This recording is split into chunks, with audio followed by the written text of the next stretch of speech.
everyone, welcome to Twinastars channel.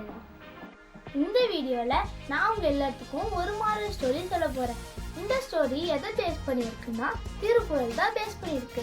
நான் எதுக்கு Thirukkural choose பண்ணேன்னா திருக்குறள்ல சிறியவர்கள் இருந்து பெரியவங்க வரைக்கும் அவங்க வாழ்க்கைக்கு தேவையான அனைத்து அறிவுரைகளும் இருக்கு.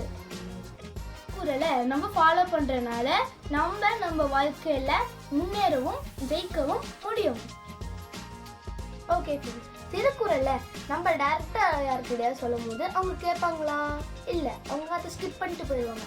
அதுவே திருக்குறளை ஒரு மாரல் ஸ்டோரியா சொன்னோம்னா எல்லாம் இன்ட்ரெஸ்டிங்கா கேட்பாங்க.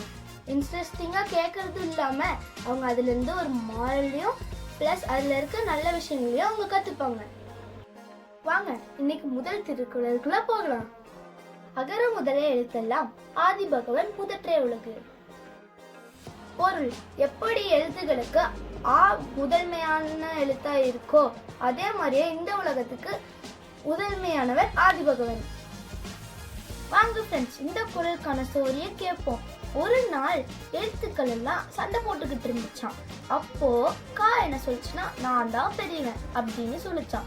இதை பார்த்துட்டு மா, நீ இல்ல நான் தான் பெரியவன் அப்படின்னு சொல்லிச்சான். இதை பார்த்துட்டு பா, நீங்க ரெண்டு பேருமே இல்லை, நான் தான் பெரியவன் அப்படின்னு சொல்லிச்சான். ஆனா இவங்கெல்லாம் சண்டை போட்டுட்டு இருக்கும் போது ஆ மட்டும் ரொம்ப சைலண்டா இருந்துச்சான்.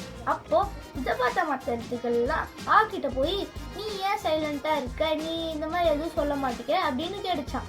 அதுக்கு உங்க எல்லாத்துக்கும் நாளைக்கு ஒரு போட்டி வைக்க போறேன், அதுல நாளைக்கு ஃபுல் டே நீங்க ஆங்கிற எழுத்தை யூஸ் பண்ணாம பேசணும் அப்படின்னு சொல்லிச்சான். இதை பார்த்துட்டு மற்ற எழுத்துக்கள் எல்லாம் நக்கலா ஆவை பார்த்து சிரிச்சுட்டு, இதெல்லாம் என்ன ஈஸியான போட்டி, நாங்களா இல்ல ஜெயிச்சிடுவோம் அப்படின்னு சொல்லுதான். அடுத்த நாளும் வந்துச்சான். எல்லாருமே போட்டிக்கு தயாரா இருந்தாங்களாம். இல்லாம பேச ட்ரை பண்ணாங்களாம். ஆனா அம்மா அப்பாங்கிற வார்த்தை கூட அவங்களால முழுசா சொல்ல முடியலையா. அவங்களும் நிறைய வார்த்தைகள் இல்லாம பேச ட்ரை பண்ணியிருக்காங்களாம். ஆனா அவங்களால நிறைய வார்த்தைகள் இல்லாம பேசவே முடியலையா. அப்புறம் நான் அவங்களோட தப்ப அவங்க ரியலைஸ் பண்ணாங்களாம். அப்புறம் அந்த எல்லா எழுத்துக்களும் கிட்ட போய், எங்களை மன்னிச்சிரு, இப்போ நாங்கள் புரிஞ்சுக்கிட்டோம் இல்லாம எந்த வார்த்தையும் முழுமையா பேச முடியாதுன்னு இப்போ நாங்கள் புரிஞ்சுட்டோம், தான் முதன்மையானவன் அப்படின்னு எல்லாம் சொல்லிச்சான்.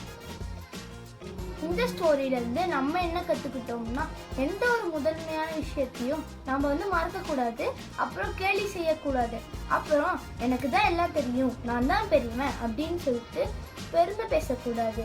நம்ம பார்க்கலாம், நம்ம அமைதியா நம்ம வேலையை செஞ்சோம்னா நம்ம யாரு, நம்மளோட திறமை என்னன்ட்டு இந்த உலகத்துக்கு ஆட்டோமேட்டிக்கா தெரிஞ்சிடும்.